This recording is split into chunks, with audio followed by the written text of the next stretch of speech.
counterbalance demo. I want to make absolutely sure all my followers understand that this position with the same weight is much easier than this position with the same weight. Where that weight is.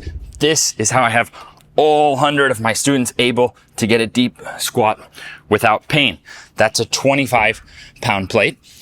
A 45 is going to be less convenient for reaching all the way out, but notice you can still get it in front of those knees. So this can still be really helpful.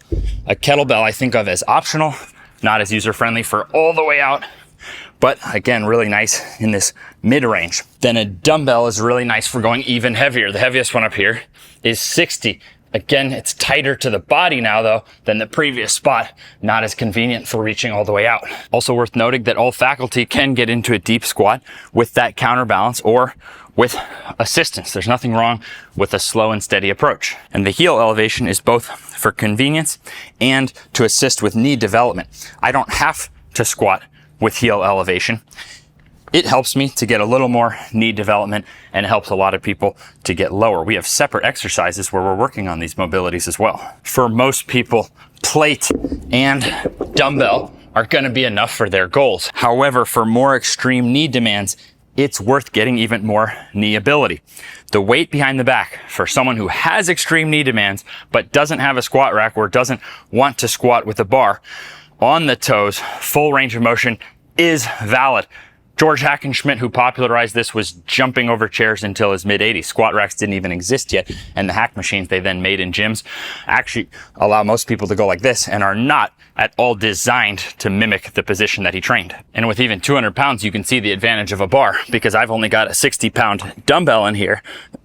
So this is a winner for heavier loading with measurable accuracy. And a bar on back is actually a little bit tougher on the mobility to get down there because of that counterbalance factor. But because you get to add your back muscles, you can handle more weight in the back squat than in the front squat. Final context, in the 1970s, knee over toes and deep squats were advised against. That data has prevailed in textbooks today. I know because students reach out to me and say, hey, I'm having to answer that on tests that I can't do this, even though modern research from colleges themselves show it actually helps preserve the knees, prevent injuries when understood. So now you have hopefully the smoothest scale in a deep squat video. And maybe my knees over toes guy name doesn't sound as crazy when you think that I use knees over toes progressions to get full ride scholarships to college for basketball, even though I finished high school with no recruitment, knee surgeries, thinking I couldn't even play. So it changed my life the most.